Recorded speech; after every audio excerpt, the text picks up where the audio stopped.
Ooh, ooh, ooh, ooh, ooh, ooh, ooh, ooh, ooh, ooh, What? ooh.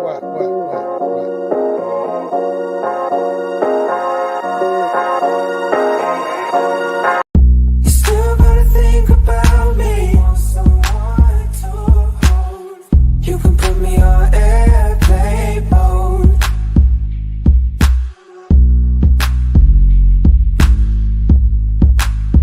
You can put me on.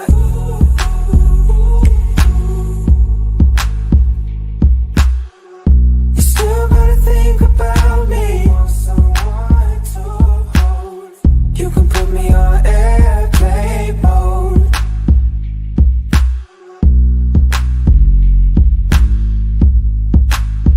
You can put me on.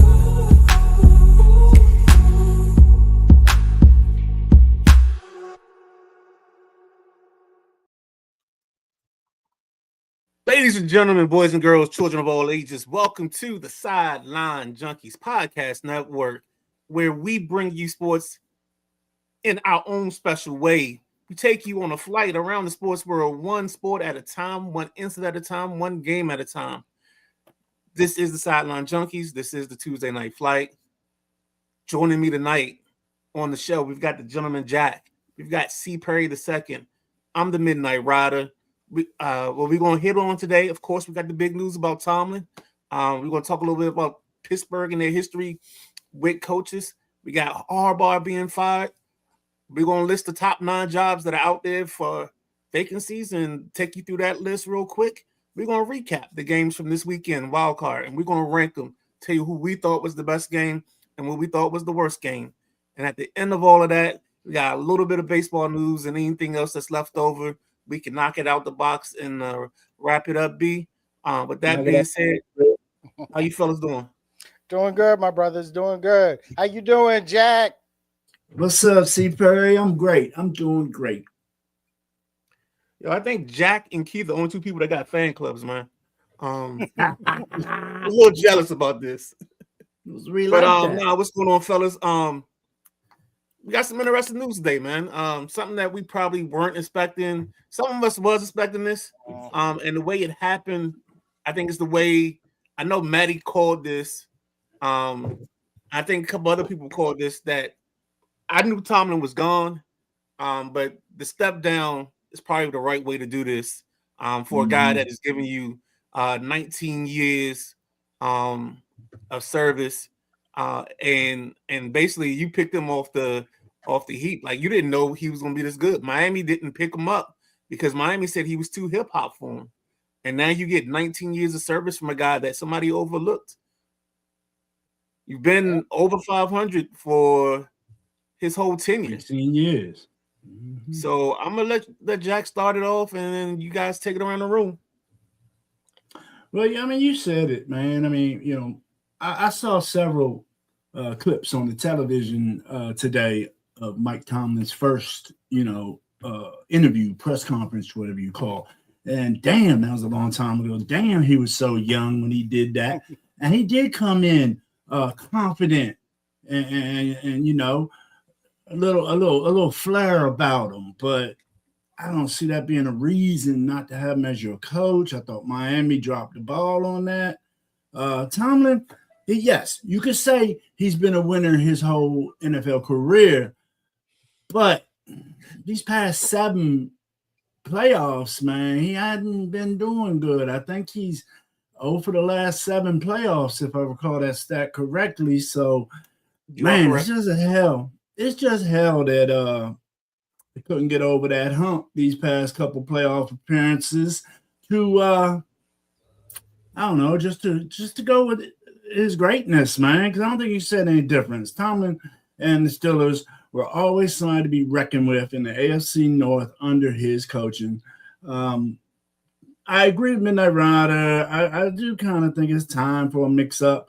And then, the NFC North without the Harbaugh and Tomlin matchup, rivalry, Steelers, it wouldn't be the same without them two, the way they got it generated 18, 19 years ago. So I'm not sure what Tomlin's next move. Some saying he's going to the booth. Some say he's chilling. Some say he's going to coach in a little while. I'm not sure. I'm really not sure. Perry, what you guys say about that, baby? Well, first things first, I definitely want to salute. If you notice, let me just show you. I'm rocking my quarter zip, my Kappa Alpha Psi Fraternity Incorporated quarter zip to to honor my fraternity brother Mike Tomlin for a great 19-year career in the NFL and a great career at with the Pittsburgh Steelers. Mm-hmm. I saw this coming, guys. And you see me put this in the comments before, which was when, not if, but when Mike Tomlin leaves the Pittsburgh Steelers, it's going to be on his own accord. And that's exactly what happened today.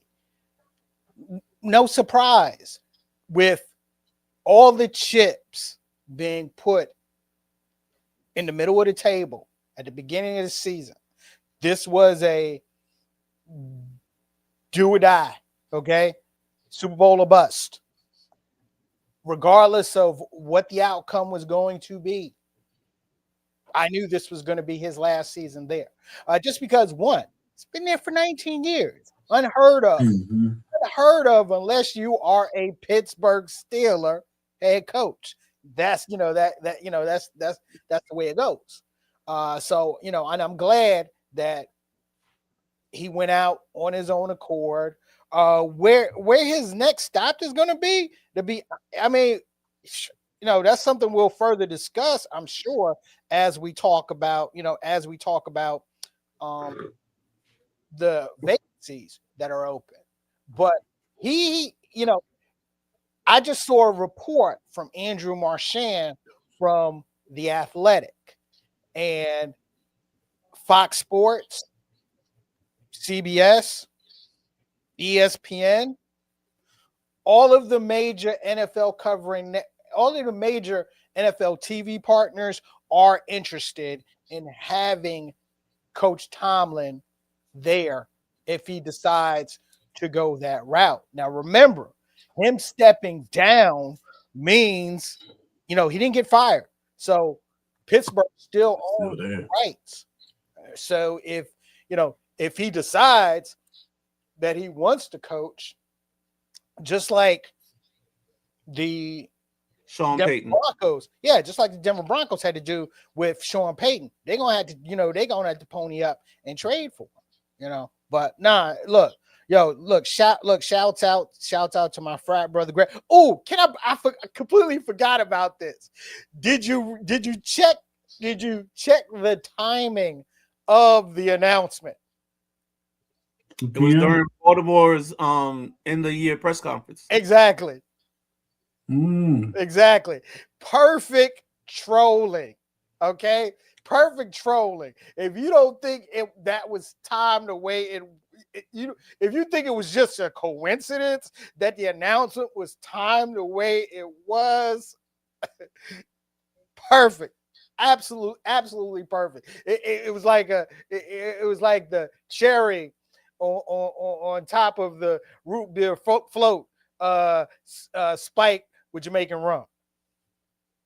No, it was perfect timing. And Bashadi actually received questions on it and had a reaction to it. I think he said something to the effect that if the Steelers hire Harbaugh, he'd think about hiring Tomlin. The crazy thing about this is the coach that should have been on the hot seat is the only coach left in this division, and that's Zach Taylor in Cincinnati. He's another guy that should have been on this division. Should have gone through a whole facelift from the coaching standpoint, but it didn't. But we talked about the Steelers and their legacy of coaches. I mean, this graphic right here says it all. Yeah. I came across this before the show started. I mean, Chuck Noll from 1969 to 1991. And he has a 500 record, 4 Super Bowl titles. You got Kyle in the middle from 92 to 2006. Another plus 500 record and 1 Super Bowl. And then you got Tomlin from 2007 to the present. 1 Super Bowl appearance. And the problem with Tomlin, the part of the reason why he's 0-7 is because they haven't been able to replace the ghost of Ben Roethlisberger. And I think that's been the key to them struggling and not being able to work things out the way they're supposed to. I saw you, Perry. Go ahead. Yeah, another thing that you have to look at with those 3 hirings, okay? Chuck Noll was 38 years old when he became the head coach of the Pittsburgh Steelers. Bill Cowher was 35 years old.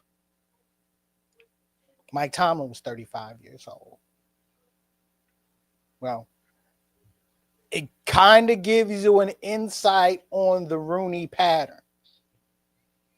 Right. And where that coach was before being hired as the head coach of the Pittsburgh Steelers. So the other tidbit that you brought up, we talk about the records, we talk about the quarterback play. The kicker, I think, is the fact that he stepped down and the rights are being retained. That says a lot. And I think that says more to the fact that I think he's going to take a year away, more so than try to get a job in this session. And I mean, let's think about it. We got 9 vacancies right now. 9 in the league. Mm-hmm. Anything else before we're going to transition? Thomas will still be in this conversation, but let's go ahead and kind of move to kind of where we're talking about the AFC North and the fact that you got, it shouldn't say 18 years together in one city, but over 18 years in one city. Tomlin and Harbaugh are 2 guys that they've moved off of. We kind of been saying it the whole postseason or towards the end of the season. Just what do you think in terms of legacy? Because I think the next closest coach is Andy Reid with 10 years. It's Kyle Shanahan, Sean McVay, and Matt LaFleur with 9. And then it's like 2 other coaches with 6 years. So we're getting to a point where we may not even see something like this ever again, where 2 coaches coached for over 15 years in the same city. Any thoughts, Mr. Jack? No, I think you're pretty correct. I mean, you got Andy Reid, who he's going to be nowhere near 18 years, 19 years in Kansas City. Everybody know that. He's going to kick the can by then. I don't think I can't even imagine. I mean, McVay, that's 8-9 years maybe he's got. The long tenured coach, the way today's NFL is, man, it gets hot and cold quick. And people want to win now. People don't want to wait. I don't know. Are there that many good coaches out there? I don't think so. But I'm looking forward to seeing where this coaching carousel goes. I got some ideas and some thoughts, but I'm excited to see where this goes. And I think cats are going to start filing in real shortly. Harbaugh, I think, is on his 2nd interview already. So I look forward to seeing where some of these coaches land. Jack, I'm still laughing that you put Andy Reid 2 steps in the grave, bro. Okay, that was hilarious. I shouldn't say kick rocks. But, I mean, he knows spring chicken, dog. That is true. So I look at him max 5 years more. Max.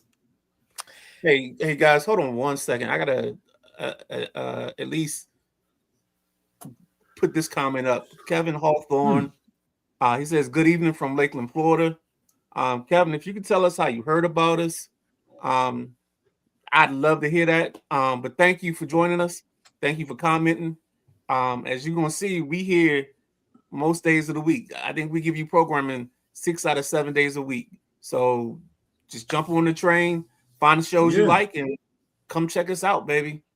And then the ice is good boy, Lee.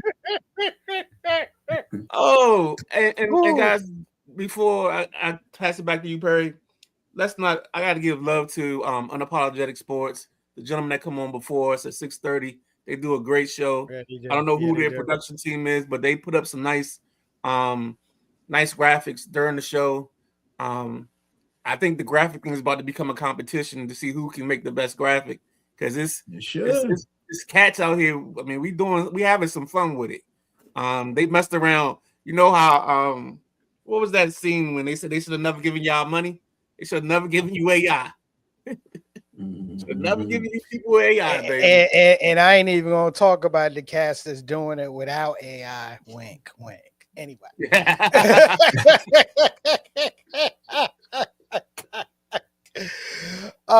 Man, look.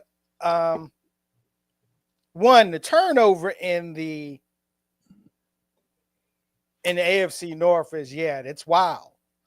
It's wild. I mean, think about it. I mean, you have two long tenured Super Bowl winning coaches, all right, and one two-time Coach of the Year winner gone. So, yeah, it is going to be interesting to see where these three teams are going to pivot and what type of coach that they're looking to bring in, and all of that is still based off your main things, your infrastructure, your front office and cap space, and who's behind center calling signals. Well, then there's no better way to kind of transition to the next thing that we're going to talk about. You're welcome. Let's go with this. We're talking about the coaching carousel, and these are the 9 jobs that are available. Sorry for the little think harder thing in the middle of that, but it's Baltimore, Miami, Cleveland, Atlanta, Arizona, the Raiders, the Giants, Tennessee, and Pittsburgh.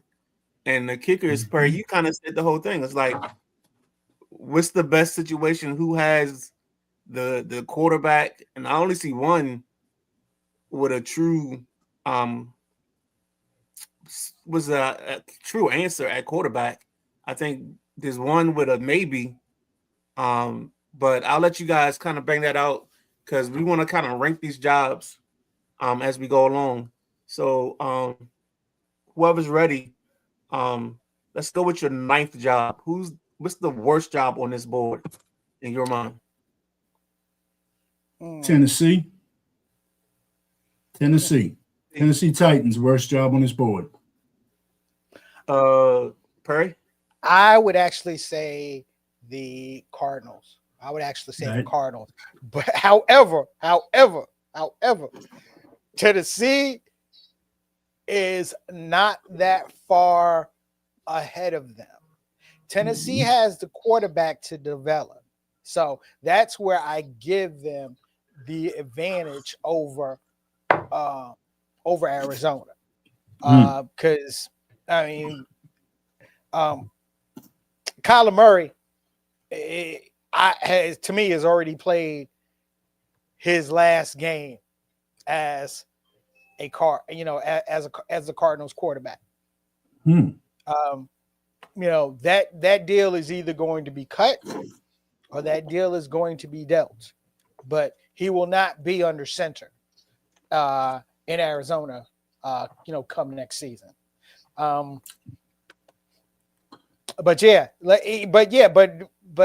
Tennessee, they still they have Cam Ward to develop, and which gives them a leg up at least. Yeah, at 9, I've got the Raiders because what? You have to, yeah, I mean, you come into Mendoza, but you also come into the dysfunction. You don't have an offensive line. I gotta Jack, I'm with you, bro. I would have to disagree on that, man. I got Vegas in the 6 area. Hey, we'll find out when you got them, but I have it. Me, the Midnight Rider, has that as the worst job because I think you got to fight through the dysfunction that is the Raiders. I think their defense is in shambles, and I think their offense is in shambles. So, yeah, I think that's the one place that I wouldn't want that job to start off with. Hey, with the Raiders, I'll say this. I think they made the great choice in retiring Pete Carroll. Because that also retired his front office pull. A lot of the front office pull now is falling on Tom Brady.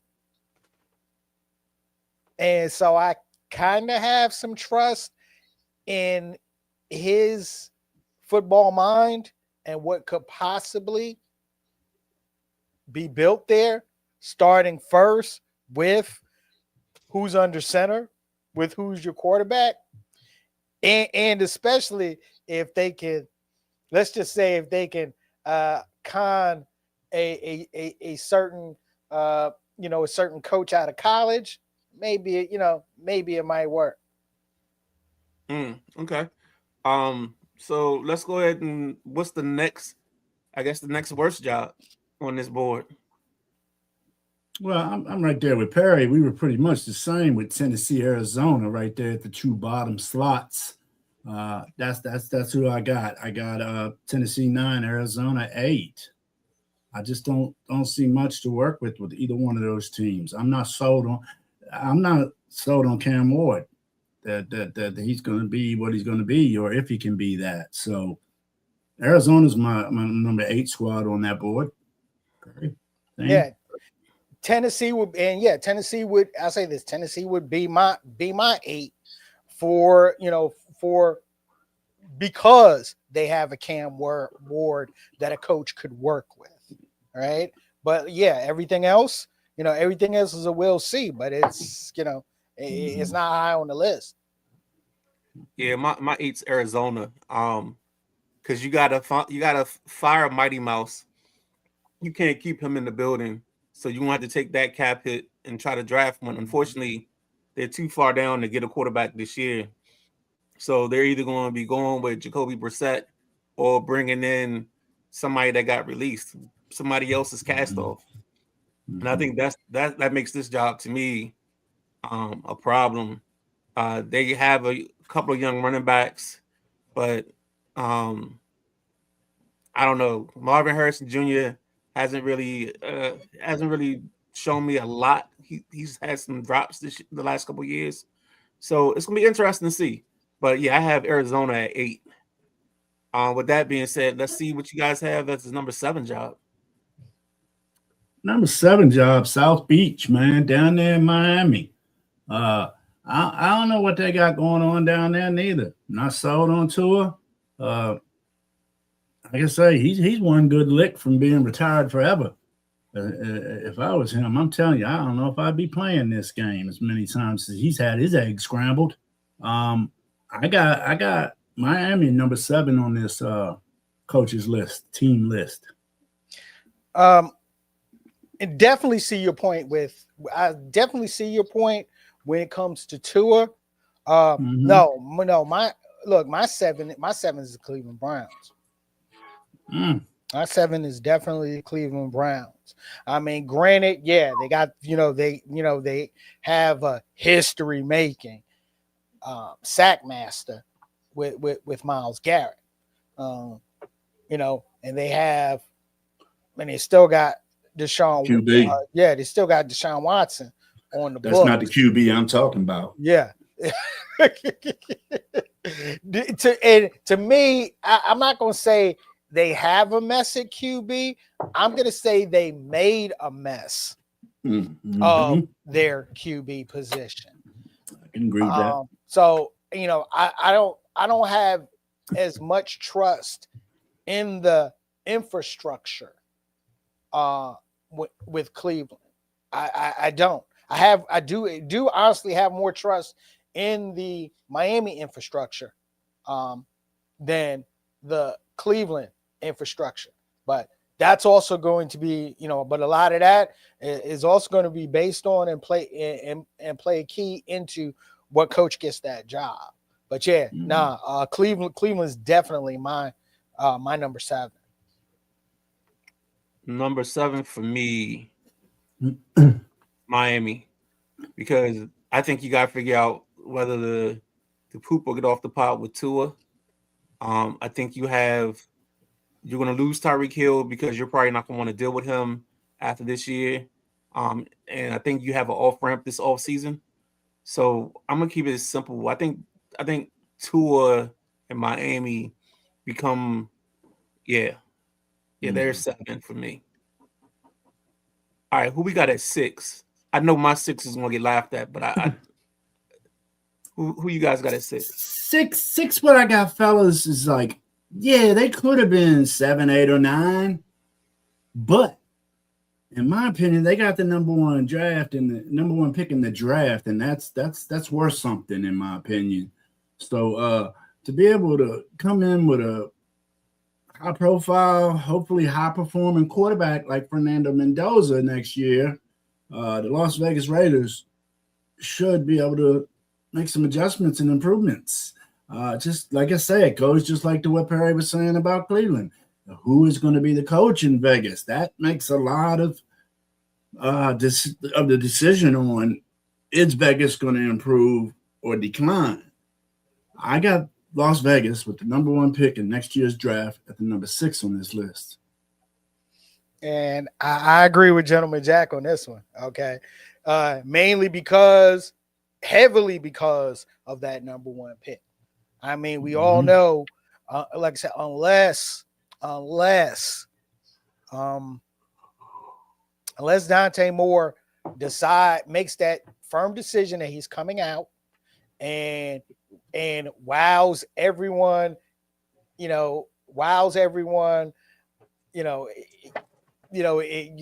combine wise, yeah. Regardless, they're going to have a good quarterback. They're going to have a good pick at that number one at that number one spot. And cleaning out what was there before. Once again, Pete Carroll, cleaning out what was there before. Yeah, I mean, there's a lot of upside. There's a lot of upside there in Vegas. So they would definitely be my number 6. Not a top 5 job, but definitely number 6. Lee Ice from Unapologetic says Pittsburgh is the worst because of the pressure to maintain winning at a high level. They will be following 3 Hall of Fame coaches. That's a lot to deal with. Pittsburgh just they're going to need a quarterback. They already got a strong defense. They already got a pretty established offensive line. Wide receivers. I mean, Pittsburgh seems fine besides a coach and a quarterback. And to have a coach and quarterback come in together, that could be magical. You never know. So at number 6, I have the Pittsburgh Steelers, because you don't have a quarterback, you have an aging roster, you have a roster that you haven't been able to layer with younger guys.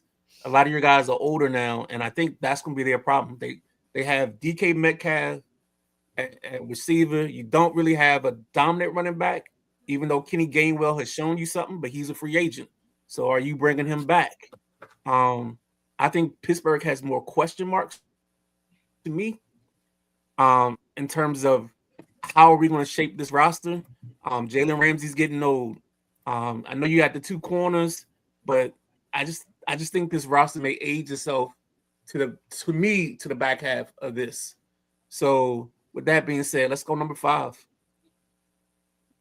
What you got at 5, Jack? 5, I got the Browns. I think the Browns, they can rebound from this season. Like I say, they had quarterback turmoil all year long. Well, they went through what? 3 or 4 quarterbacks? 4. So yeah.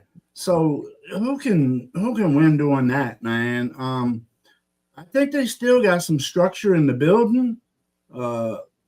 I don't feel Stefanski was a nasty, terrible coach. So I do believe they got structure in the building. They definitely got defense.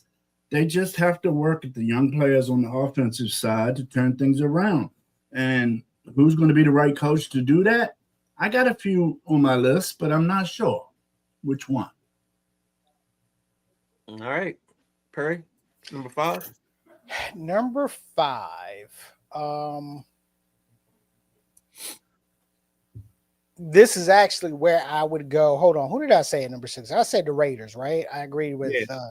yeah. Number 5, this is where I would slot Pittsburgh. Okay. Okay. Because and it's real simple. It's real simple. Regardless of who they get as quarterback or who they find as quarterback, it's hard not to bet against the Rooney system and the Rooney infrastructure. So I know that any coach that they bring in, I can trust just based off of track record. All right. And I do see them going young like they always have. And I do see them getting that right coach, that right assistant that is ready to be a head coach. They've already proven that. So that's the reason why I'd give them. Yeah, that's the reason why I put them, at that number 5 slot. Okay. I like what you said just now about Pittsburgh, and I think if memory serves me correctly, the first couple of offensive coordinators and defensive coordinators, the front office or the team picked for Tomlin to set up the structure. And I think they'll do the same with whoever the young coaches they get now. Mm-hmm. At 5, let's see what I got left. I think I'm gonna put Tennessee at 5. Because I think if you can add some playmakers to this offense, I think Cam Ward was just in a gunfight with a butter knife. And I just really think they didn't put anything around him, and that's part of his struggles. His running game, I think he has the dude from Dallas. Oh, I can't think of his name now. Number 20. I can't think of his name, but he doesn't have a serious run game. So with that being said, I just think Tennessee, if they make the right moves and the right adjustments, I think they can be competitive. So let's go ahead and talk about number 4. So yeah, let's go with the number 4 job. What's the number 4 job on your board? Number 4 job on mine, you're going to go down to the ATL, man. Atlanta Falcons. I think Atlanta's defense is coming along. Penix will be back next year for his 3rd season. Yep. And I think Penix is going to be fine in this league. The left-hander spins the ball. He chucks the rock. He's got Drake London. He's got Bijan. I mean, that offense is going to be fine. They need to tighten that defense up a little bit. And, bouncing around quarterbacks with any team, you always see that. The teams that are winning are the teams with the healthy QBs majority of the time. And Atlanta bouncing back from Cousins and Penix throughout the season, I don't feel did them any favors. Not that Cousins didn't help out and win a few games at the end of the season for him, but I got Atlanta Falcons as the 4th tastiest job on this list. All right.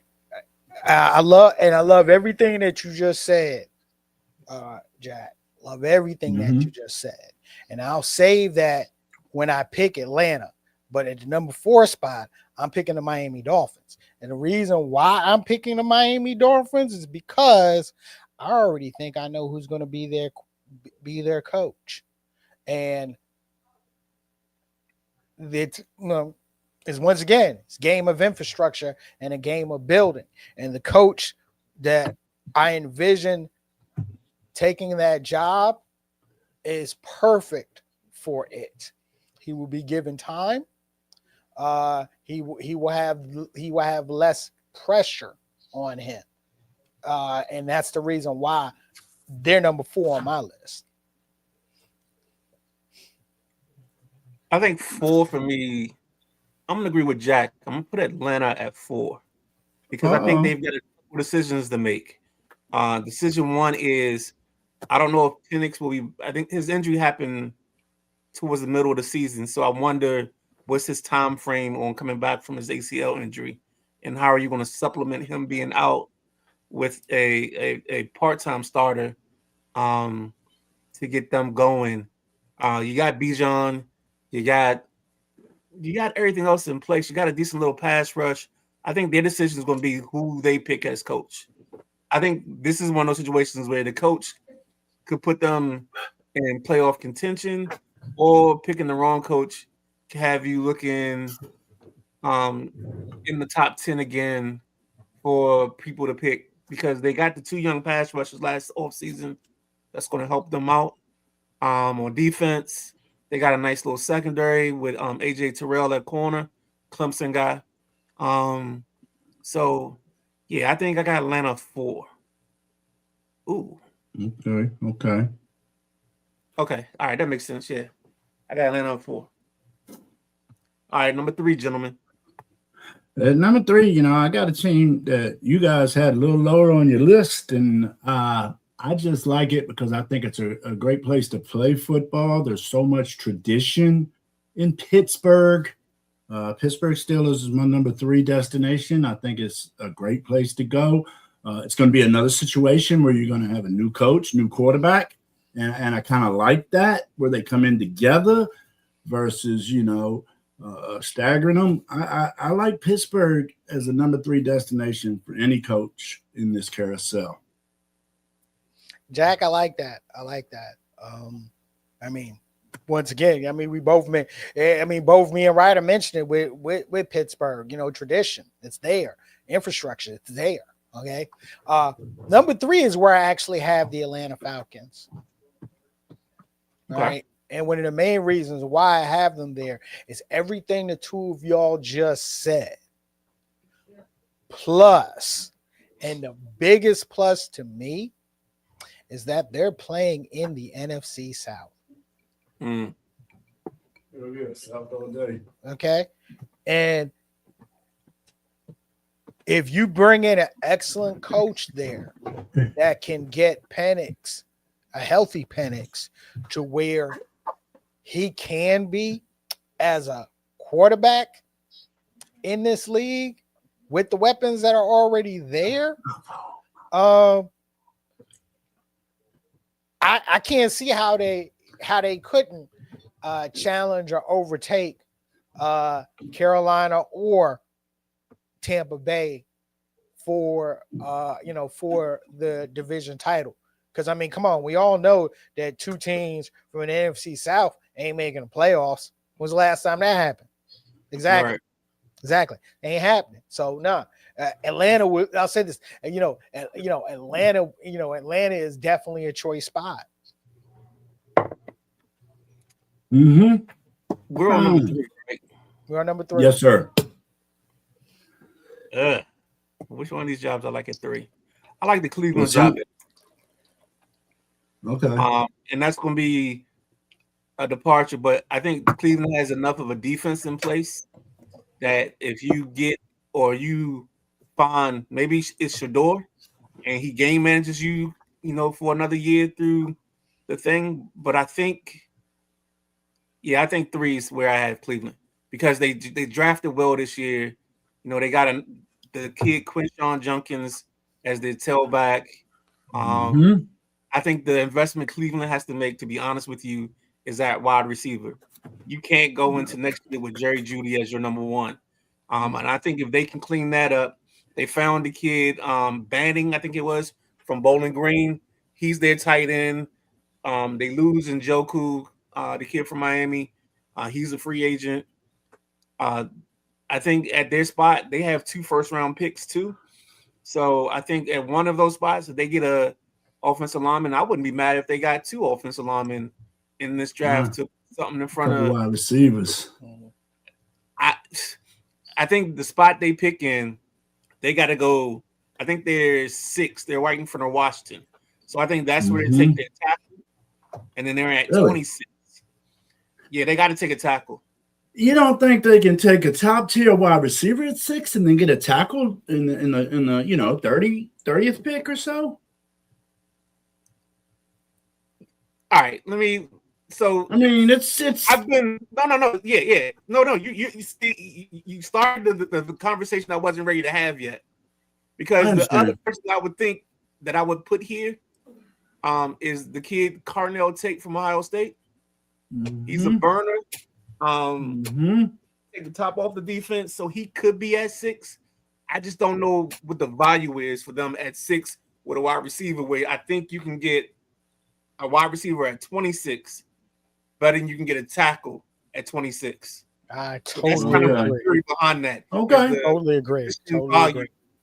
for me on that. So that's why I take it that way. So Okay. now we're on number 2. Now I'm interested to see what y'all got at number 2. Well, it sounds like a bunch of us got something similar at 1 and 2. I haven't Exactly. heard either one of these teams mentioned I was yet. thinking the same thing, bro.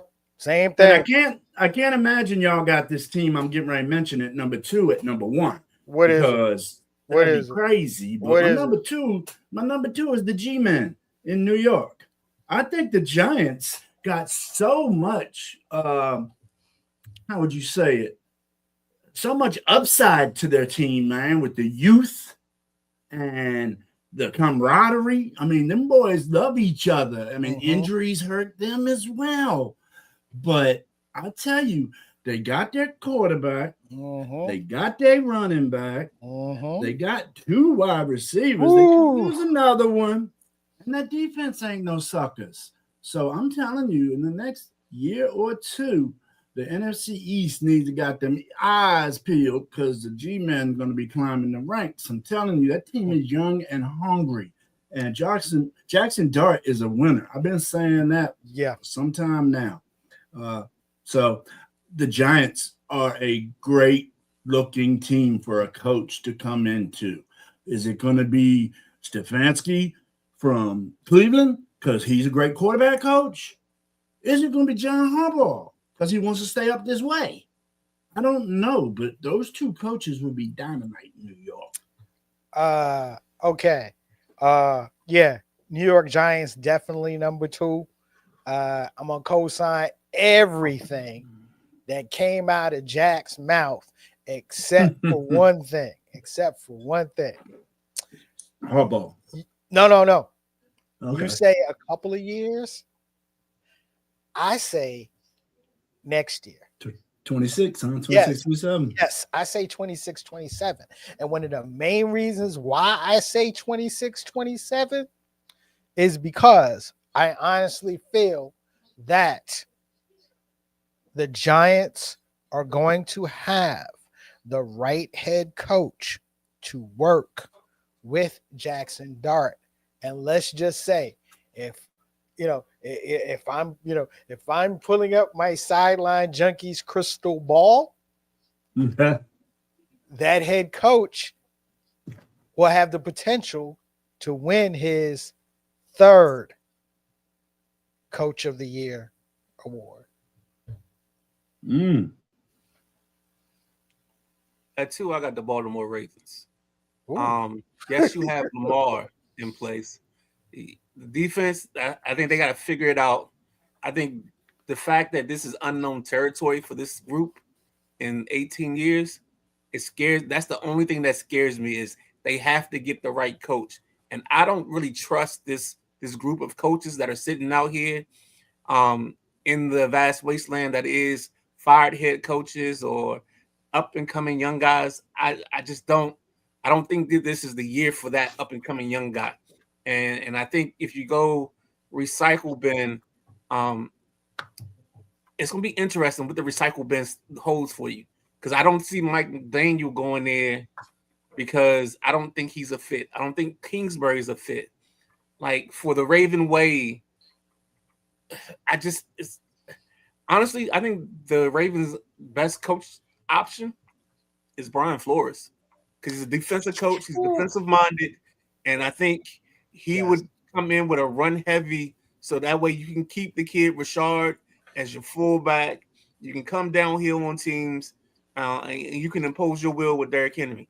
I think that's the only fit for that team as a head coach. So we kind of by the fact of elimination, we already know what your guys won and my one is. But go ahead, gentleman Jack, take it away. Midnight Rider, I could go in and coach the Baltimore Ravens and get a playoff spot. Shit, man. They got King Derek, King Henry at running back. You got a 2-time MVP at quarterback. Likely at tight end. They do need some help in the wide receiver position. Likely's a free agent. Oh, is he? Okay, thanks for the news. That defense needs a little tweaking, but they came along as the season went and as they got healthier. So I tell you, man, any coach should be excited to come to a Baltimore Ravens squad, in my opinion. The history's there, the winning is there, the city is there. I mean, it's got to be the right coach now. If it's the wrong coach, the city gonna be on fire. But if they get a coach that city can get behind, sky's the limit, man, for that Baltimore team and a decent coach. They need a decent coach. And I ain't got no clue or no thought who's coming to Baltimore. Really, I don't. Yeah, Baltimore Ravens, man.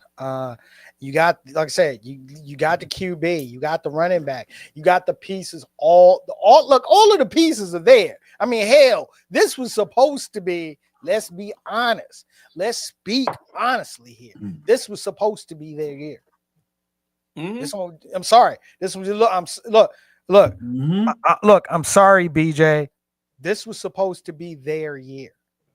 Okay, this was supposed to be their year. I'll say it one more time. This was supposed to be their year, and I also agree with you, Midnight Rider. I do think that next coach and that right fit for them would be Brian Flores. Okay, it would be Brian Flores. Like I said, the only way that I can see Brian Flores not being the head coach of the Baltimore Ravens is if the Rooney family pulls yet another ultimate troll on the Baltimore Ravens. Okay. But I will say this. I would, if not Flores, I would also be thinking Vance Joseph as well. You just gave BJ a little apology for what you're saying, but Buffalo had always just not had enough. But now this year, with no Mahomes, no Baltimore Ravens, this is Buffalo's shot, the best shot they've had out there for them. It sure as hell is. So you can't really apologize for Buffalo because right now is their best shot they've had in 3-4 years.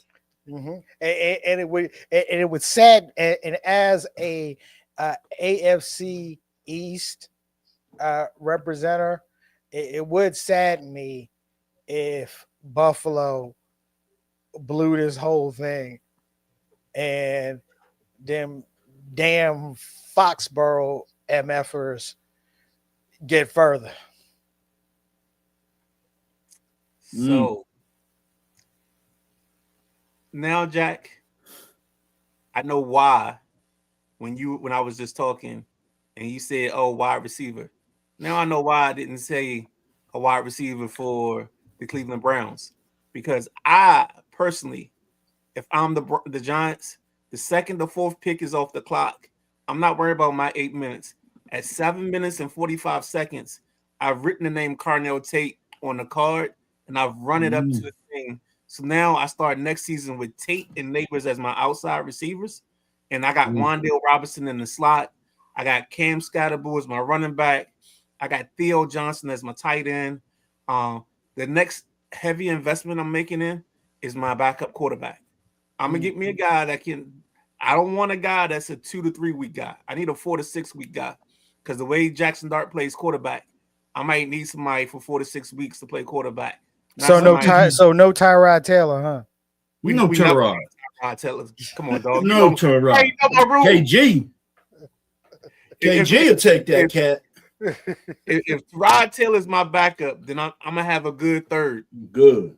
Yes, sir. Because you know my rule. My rule is Tyrod always gets hurt. So whoever the third guy is, it can't be no rookie. It got to be somebody that's a place where if Tyrod was my backup, My third string would be like a Josh Johnson, like a guy that's I can get on the cheap, and I know he's going to play because I got Terod as my backup. So, yeah. No, I think Dart's gonna wise up as he gets older, and I don't see him playing kamikaze for much longer. All right, J Dub says, "What's up, everybody?" Oh, what's up, Jackie? I don't know, man. The kid keeps telling us that's how he plays football, man, I know. and he makes it hard for me to believe that he's going to change his ways. The great Michael Jackson says, "I'm looking at the man in the mirror," but I don't know if this man in the mirror willing to change. I don't know, man. Keep getting this All bell right, rung.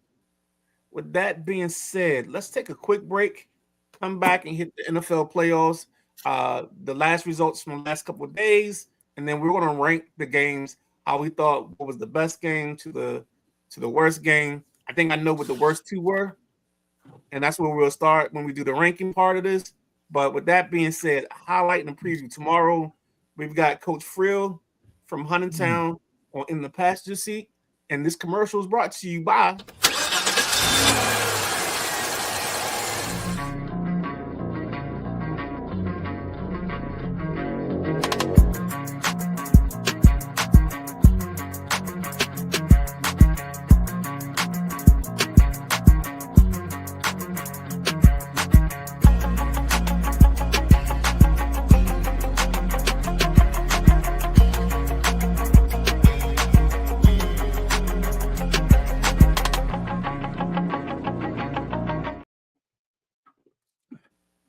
Ladies and gentlemen, that is it.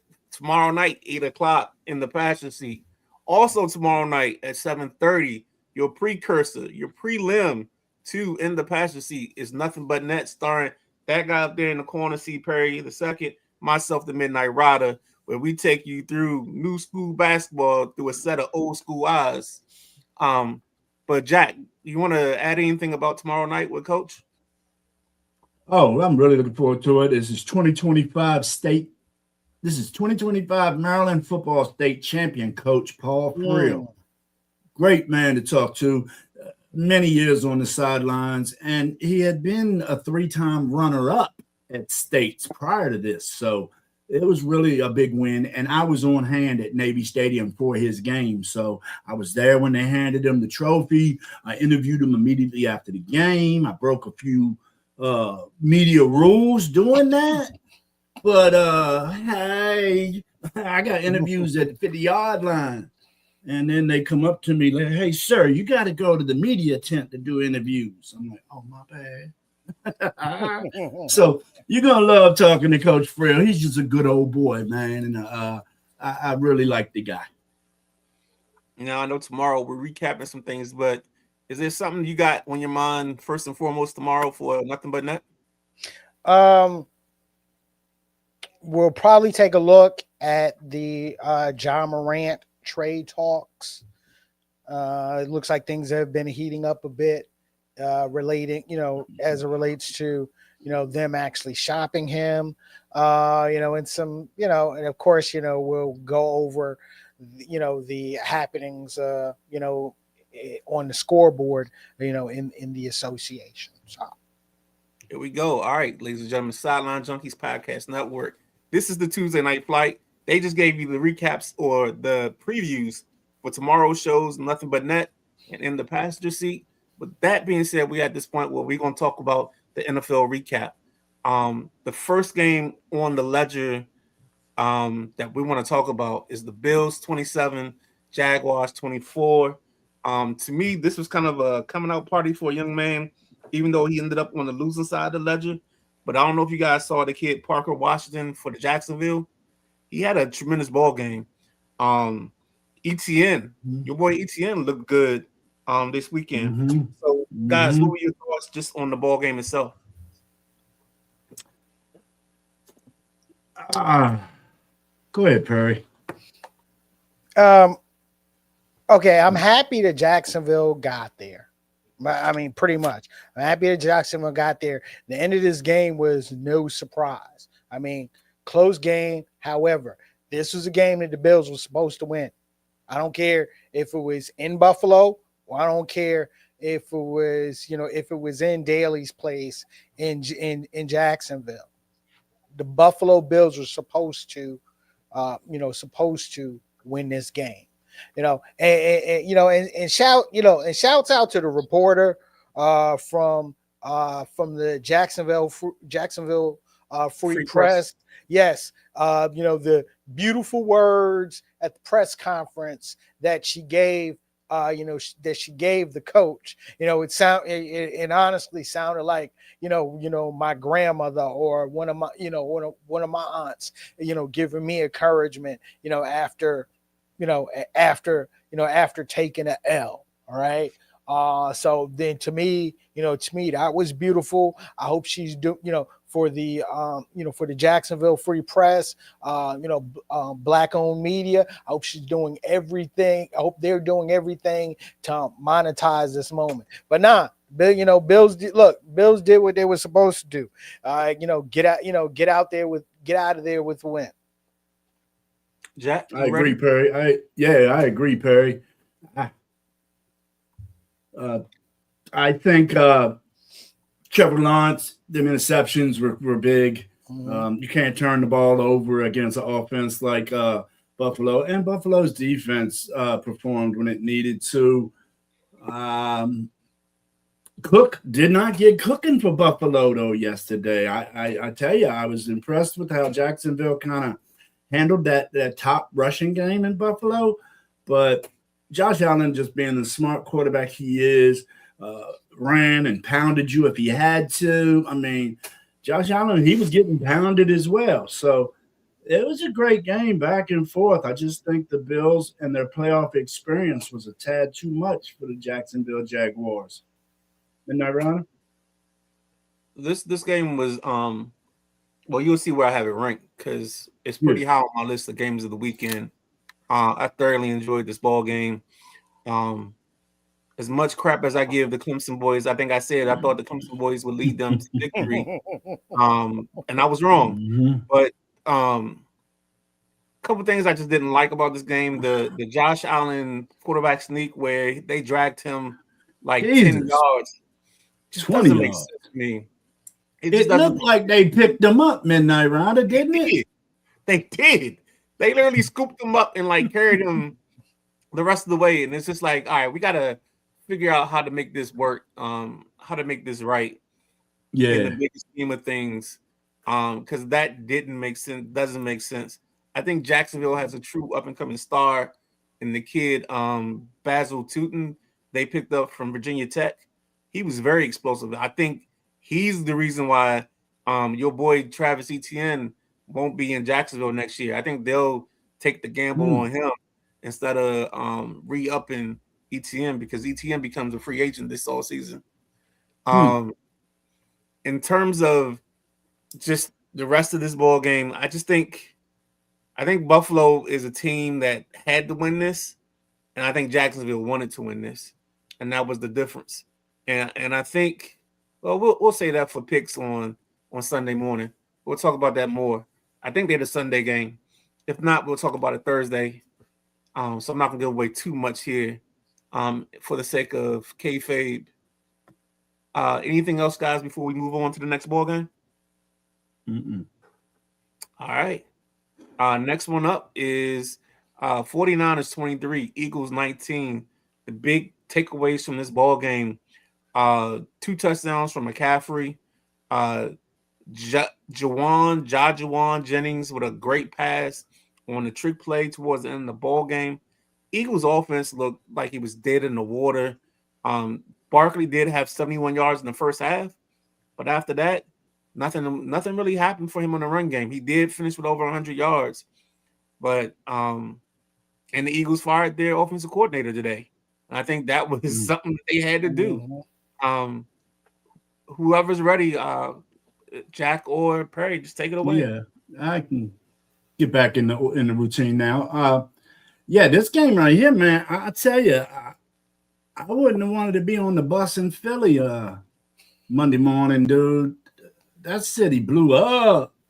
The Philadelphia offense, it ain't been right all year, and we've been saying that every week. The last 2 years, I come on here saying this Philadelphia offense is a finely oiled machine. I've been saying for 2 years. And then this year, what happened? I don't know.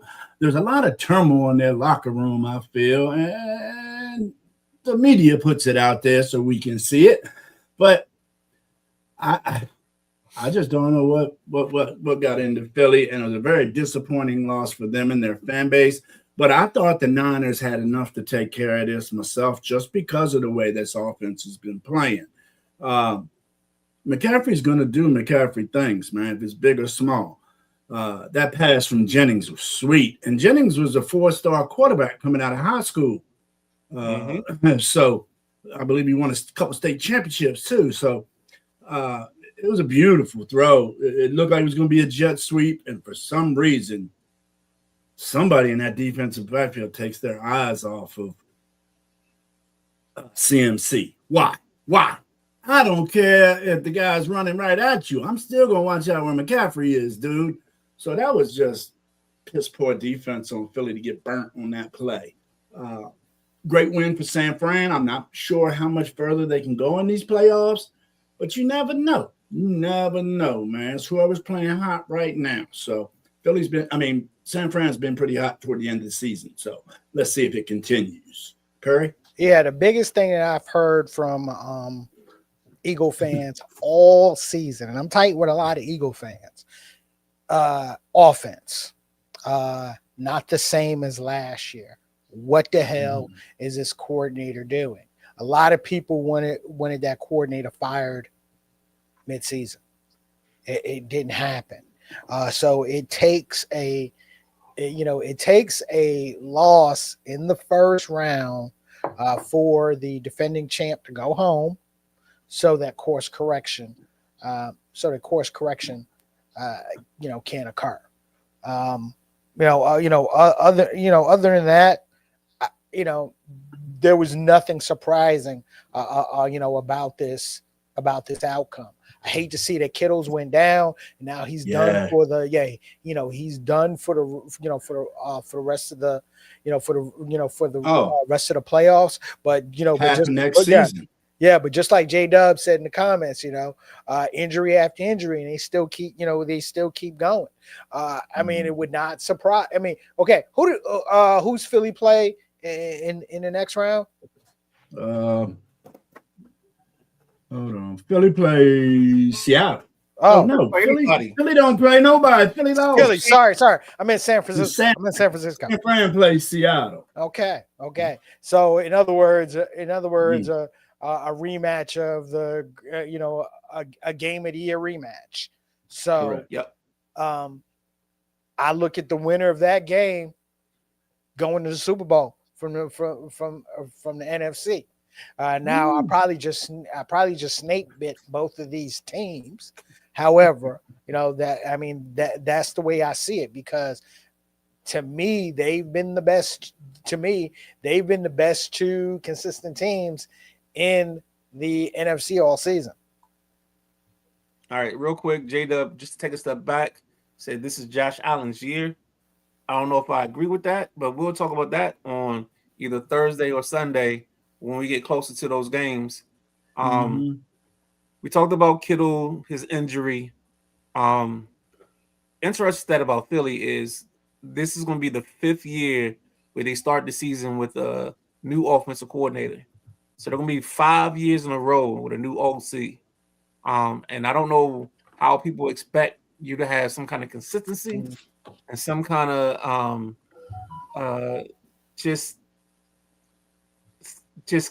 consistency is the best word I can use right now, because the word I want to use isn't popping in my head.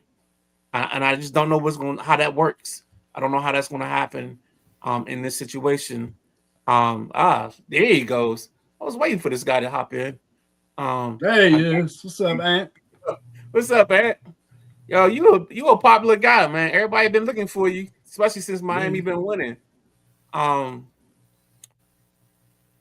The other part about this is the 49ers show when you draft well, you can sustain when injuries happen. But you got to have that background. Like, you can't be like when I think about Washington, I think about a team that, they didn't draft well, and year after year you're cutting or moving on from players that you drafted in the first round. That's just isn't the way this should work. Um, you should be having those guys as layers and layers upon building your team. The other thing is, I think this is AJ Brown's last ball game in a Philly uniform. Mm-hmm. To me, he looks a little slow. I don't know if he still has it in the legs, and he's dropped a lot of passes this year on Jalen Hurts, and that's just been a killer in its own right. And I just can't stand when guys, when you're not doing your job, but you want to complain about somebody else not doing theirs. That's just a little bit annoying. With that being said, we just got we got Anthony started. Let's go. Let's go with the quick two from Anthony. I hope this is not being harsh. I feel that Jalen being stuck in the system for so long has actually caused them to regress a little bit. They need to switch up the system a little bit. Or they've been switching up the system the last 5 years. Exactly. Yeah. And then the next one he says maybe bringing in a guy like Kingsbury. Kingsbury would not make it in Philly. And I'm glad he said that because now he brought me to what I was thinking about. I listened to Philadelphia radio this week. Like, that had to be fun. It's one dog. I listen to Cleveland because I'm not I like the guys that are the sports junkies, but I feel like they do too much on the periphery. And I like Cleveland and Philly because they just sound so despondent when they lose. I mean, it's like Suicide Watch, and it's like at least 3 guys that have called from whatever bridge in Philly that they're about to jump off of, and take their lives. And then in Cleveland, they've been like quarterback stricken, and they got the shirt with like the 42 names of the quarterbacks, and you just listen to them and you just realize that like Washington struggled this year, but I feel like we're in a better place than they are, to a certain degree. But that's what I just took away from that situation or those conversations. Anything else before we get out of this one and on to the next? All right, we closed out Sunday night, NBC, the Patriots 16, Chargers 3. If y'all don't mind, I got a quick one, and then I'll let y'all close this out and take it away from there. I feel sorry for Justin Herbert. He's going to take the blame for this, the brunt of this, but he got his ass kicked. It was ridiculous. I've never seen a quarterback hit so many times. I mean, and then he tried to run, and the running game wasn't anything. So, Jack, take it away, man. No, that was the first thing I was going to mention, man. Herbert got crucified. I mean, back broke, twisted arm, hand. He was looking bad as far as, trying to get up, not as far as his play. He tried his best. That New England defense was just vicious in this game. So I really didn't expect this low scoring of a game. I thought this was going to be a shootout. I want to say I picked the over all day on this one. Great playoff debut by Drake May, man. I thought he did what he had to do to keep his team ahead. And as he said in the post-game interview, man, look at this defense. It was fun to watch. And that's what I saw. I saw a Patriots defense that was not going to lose. They kept everything in front of them, played, hat on a hat type football. And I think the Patriots is something to be reckoned with coming out of this side. So that's what I saw. This here wasn't as much scoring as I wanted or thought, but it was still a pretty great game because before that touchdown, the score was 10-3, I recall, wasn't it? Yeah, something like that. Something like that. I mean, they had them just by a little bit, and the Chargers had hope. And then with the Chargers down 2 scores, they just pinned their ears back on that New England side and just rushed all out. Aaron Vrabel was on the side. He was pumped. He got a bloody lip. I mean, it was a great game for New England, and it was nice to see everybody up there in the North happy again about New England Patriots football. Perry? Look, as much as I hate to say it, yeah, the Patriots have the coach QB combo again. I mean, I'm down here in the Carolinas. I'm down here in the Triangle, so I knew what Drake May was going to be after seeing him, and after seeing his years in North Carolina. What he's been able to do in the NFL early is actually no surprise to me. It's what I expected. I just hate I hate that he's doing it with the with the Patriots. Now on to San Diego. If you notice that that this game and loss has already caused the course corrections as offensive coordinator Greg Roman was fired today, as well as the offensive line coach Mike Devlin gone. I think I'll say this. I think the Chargers, and I'm with you. I felt sorry for Justin Herbert. Okay, in this game, because he's going to be and will be a great quarterback there with a good, with a good coach, with the potential. I hate to say this, Chiefs fans, with the potential to run that division for the next couple of years. But they needed this loss and they needed the course correction that they got today. Yeah, exactly. Comments real quick. Anthony says, when you don't have your two bookend tackles, what do you expect? Totally agree there. Matty Ice from Drive Time on Mondays at 5 p.m. jumps in the comments. He said, I was so sad watching Harbaugh looking lost on the sideline. I really hated for his smug ass. Dude. J-Dub says, defense. I love defense. If New England's defense keeps playing like this, they're going to be tough to beat. And then to close it out with the Ant-Man. Here we go. I just lost it. This game was closer than the score indicated because, let's be honest, until late in the third, early in the fourth, it was only a 3-point game. Okay. All right. Let's go back to this and let's get to the Monday nighter. Texans and the Steelers, 30-6. Jack, I'm just going to throw it to you. The highlight of this game is the Texans defense. No doubt. No freaking doubt. This defense, it was on point, man. Pittsburgh was able to get some turnovers and get good field position, but they still could not get touchdowns out of it. Houston, did they get one or they got two defensive touchdowns, if I recall, correct? Correct. The fumble and the pick six. So, this is the case of the defense won the game.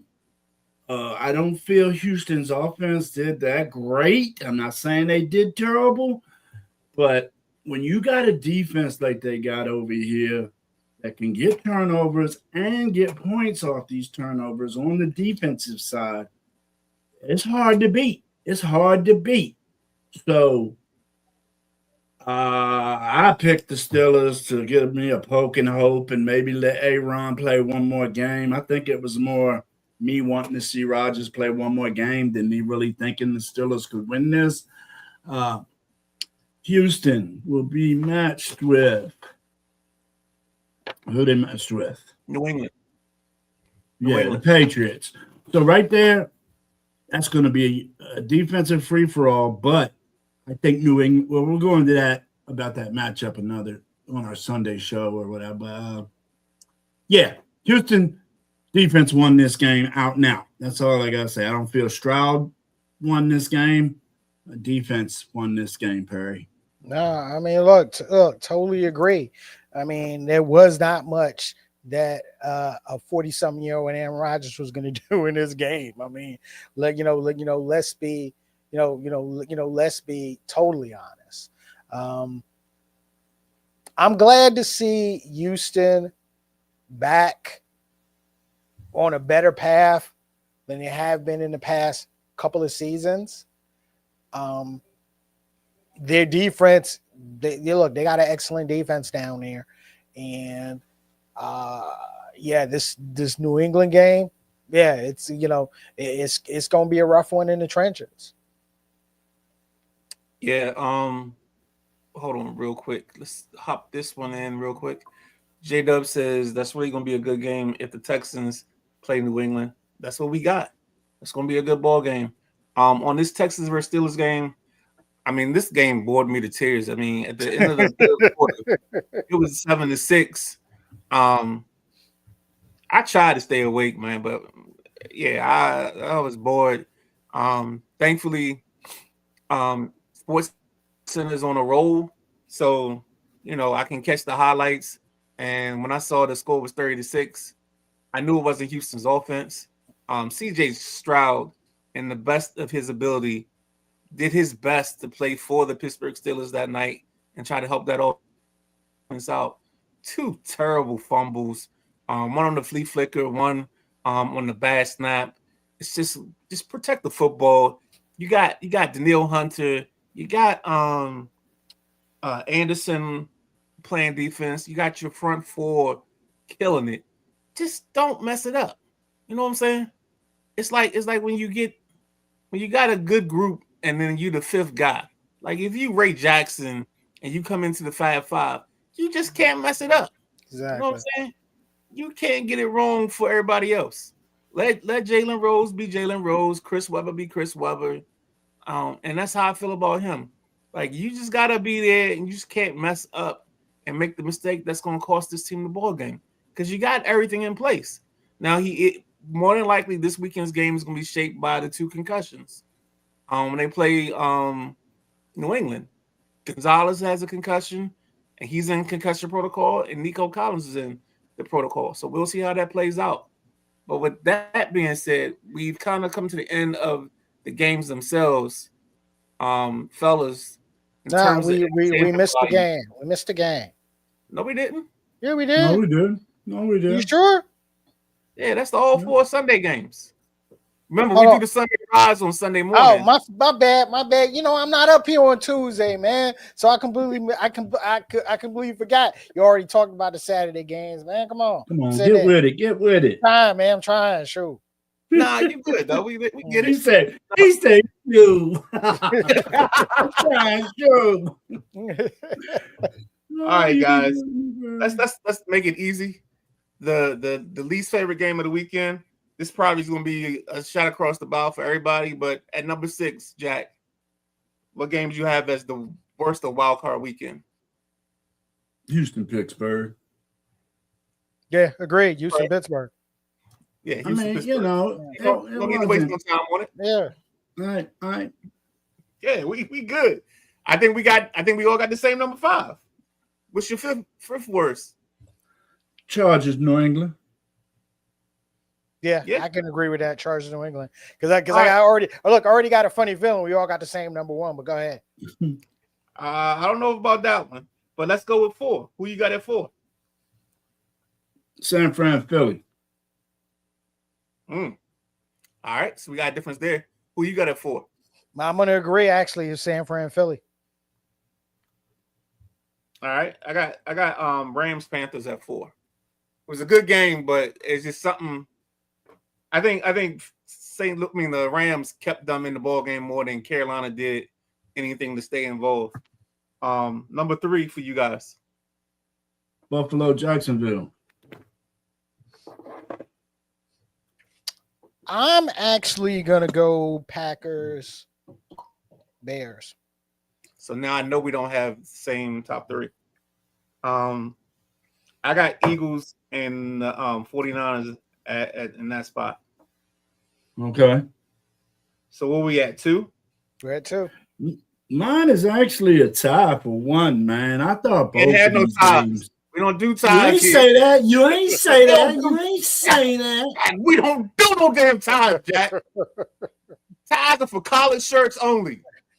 All right. If it's got to hey. be that way, I'm gonna go Green Bay, Chicago, number 2. All right, number 2. And Perry. this is where I would slot Buffalo and Jacksonville, actually. At 2, I got Bills and the Jaguars. So number 1 by system of elimination, Jack, you're number 1. Rams, Carolina Panthers.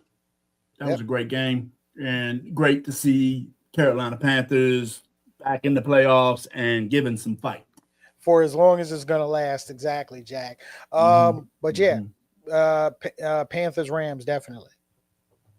Yeah, and I got the Packers and the Bears. Of course, he ain't got it. I just love the way the comeback, 25 points in the fourth quarter. Some of the throws that Caleb Williams is getting away with. Like if actually our boy Basha, some of them throws, Basha can't say I told him that because you wouldn't teach nobody some of them throws he made. You was at Basha's workouts. You see some of them rollout throws they work on. They do work but on they don't work on that one. That one looking like he a did shortstop. on 4th down. Yeah. That 4th and 8, exactly what I'm talking about. He just dropped that in the basket, man. That was a nice touch pass. Yep. It looks like Anthony agrees with me. Actually, my favorite game was Bears versus Packers. Let me see if I can get through this J-Dub one. The Texans defense is top level, man. Football is really getting good right now. I love defense, and there's some really good defense about to be played in these last few weeks. Okay. All right. I thought it was something else. He had a correction at the bottom. Jack's that defense guy. He's a linebacker. Jackie played linebacker, so he's always a defensive guy. He played a little fullback for me sometime, but Jack's a linebacker. All right, real quick, take us to something near and dear to me and Jack's heart. A little baseball news, real simple. A little trade where Arenado gets traded from the Cardinals to the Arizona Diamondbacks. Basically, all Arizona gives up one of their top pitching prospects. They also get $31 million and Arenado to kind of offset the salary situation here. It's for me, this is just a peekaboo. I had to scratch my itch for some baseball because it's getting close to that time. I think they had to have somebody at third base because they traded Eugenio Suarez last year. So they had to make a replacement for that to fill in the hole. If you guys have thoughts on it, cool. If you don't, I understand because this was a selfish moment by me. All right, this is me needing some baseball in my life. So if you guys got something, let me know. Nah, I mean, I was looking at some more moves that them Dodgers, them World Series champion Dodgers made, and they took an infielder from the Tigers. A little up in age, 39-year-old Andy Ibanez. Another great pickup, I think, for the Dodgers to just solidifying their all-star squad. That's what I've seen happen in MLB right now. After the big rush last month with all the players moving, but yeah, I'm not on that level yet, Midnight Rider. I still got NCAA hoops before I get ready for spring training. I know. Oh, and I'll say this. I usually don't pay attention to baseball. Well, I do pay attention to opening day, but I was actually a little bit more focused on the, on the WNBA PA and the league agreeing to that moratorium so that deals and off-season transactions can be made while they still try to hash out the new CBA. You remember they had a deadline. They've already had 2 deadlines. That have passed, or where they're still trying to negotiate that deal. However, Unrivaled's back on, so I got to get back into that as well. Yeah, they seem to think that league, the Rivals League, is going to save all this for WNBA. It's not, because the Rivals League ain't that big. No, it's not. There's a lot of, if they screw up WNBA and end up striking or close out or hold out, that's going to hurt more female basketball players than it helps. So just some of these people think, oh, we got this Rivals League, we're getting big money here too, we don't need that. And the players, look, and trust me, the players in the WPE and the Players Association are smarter than that. Okay, they already know that they gotta hammer out a deal, but both sides gotta hammer out. Both sides gotta hammer out the right deal. Well, the chicks got to come down to reality, dude. They're not going to get the money NBA's getting, because they're not bringing in the money NBA's getting. And they're not I'll say this. Some of them might be. However, the majority are looking for a good deal versus what they have now, especially when we're looking at expanding the league. Okay. Let's not always forget that there's the upper echelon that's eating fat. But the thing that runs these situations when it comes to strikes is the loud majority. Yep. And the loud majority is always going to control it, because they know if they live in paycheck to paycheck, they got to have that paycheck coming soon, and they can't wait for Angel Reese to get the deal that she wants, or they can't wait for Sabrina Ionescu to get the deal that they want. They got to get the deal that's the best for them. So I think that's the one thing ownership always knows, is the rank and file will always overrule the loud majority. Yeah, and the thing about a league like Unrivaled, or the other new league other new winter league that's about to pop up next season. The biggest thing about these leagues are, it keeps the players, especially the top line players, from doing what they've been doing for generations, which is going overseas to play. Yeah. All right, guys. Great show. We're coming towards the end. Let's just wrap it up. If you've got any kind of sports news, anything that you've been working on, Jack, after you do yours, we'll go through once, and then we'll come back and plug you for tomorrow. Oh, that sounds good. I don't know if everybody's seen wide receiver Jordan Addison's in trouble again. Yes. He's got a it's a misdemeanor trespassing charge, but it's his 3rd time being in trouble with the law since he came into this league. Rookie year, doing $150 in some residential neighborhood or something, and then he got suspicion of DWI. He's been able to buy his way out of these first 2 offenses, but sooner or later, these judicial systems are going to make examples of you. And Jesus Christ, you got the world by the balls as a professional athlete in one of the most popular sports in the world, the NFL. Why you gotta act a fool? Just do like normal people do, abide by laws and live a good life. I don't get it why Mr. Addison feels he has to show his ass. So I'm not happy about that, because I do like that combo over there in Minnesota. Let's hope he can get straight, because he's already gotten a suspension for his brushes with the law in the past. So this may be coming again for next season. He may be getting a suspension. So that's what I noticed in the news today, that Jordan Addison got arrested again. Yeah, look, I'll say this. The biggest thing that I'm keeping my eye on this week, Total Nonstop Action Wrestling. Their new show debuts on AMC this Thursday at 9 p.m. A live show. It's their first time on one of the major cable networks since 2012 when he left what was then Spike Network, which is now the Paramount Network. I've been a fan of TNA since day one, when they were doing weekly $9.99 pay-per-views from the Nashville Fairgrounds in Nashville, Tennessee.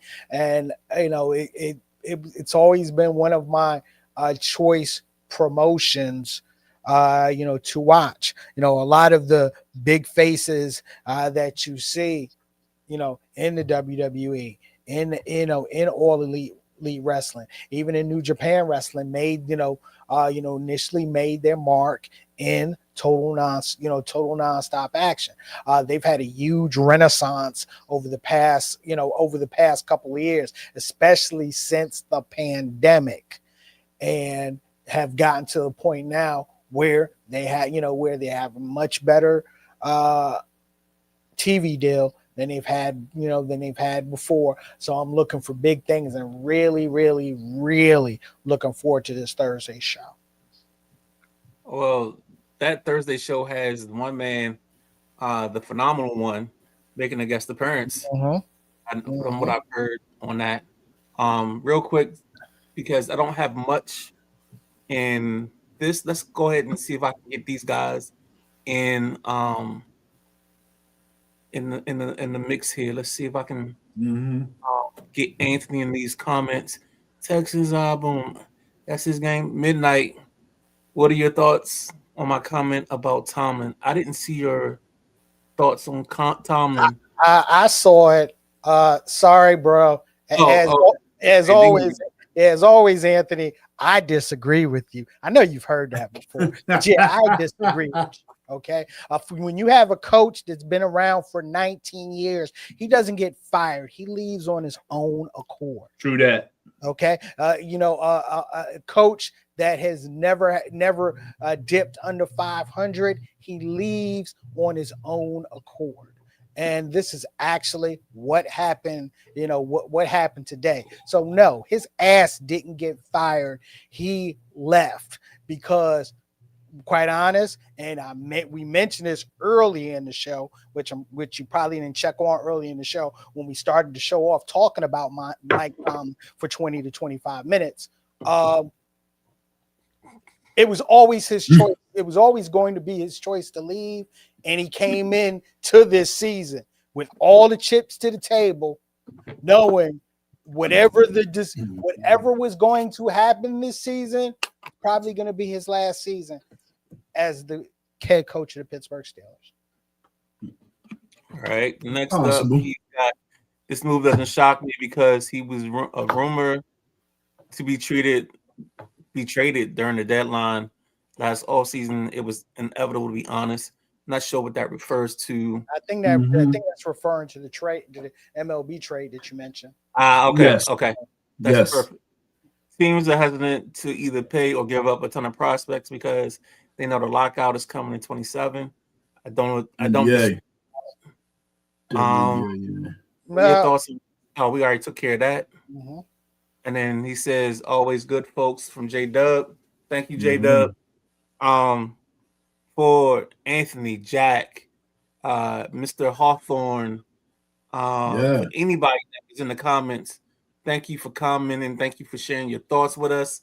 We always appreciate it. Lee Ice, of course, to C. Perry II for stepping in for KG as KG is working the night shift. I'm not going to say what he's doing for sure, but somebody said his job involves tassels and dollar bills. Yeah. Details of that. So I'm going to let that be what the rumor is. I'm not confirming or denying it. I'm going to say allegedly. For the gentleman, Jack, for C. Perry II, I'm the Midnight Rider. We want to thank you for taking this journey with us. Mr. Tuesday Night Flight.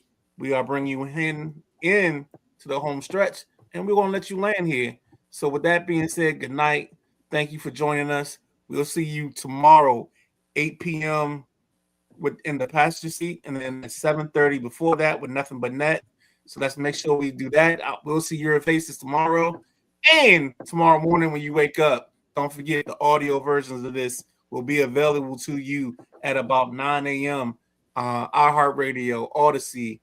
If you can get a podcast on that platform, you should go to where it says podcast, type in Sideline Junkies, and indulge a little bit more in the beautiful nature that is the essence of this show called the Tuesday Night Flight. And with that being said, we out of here.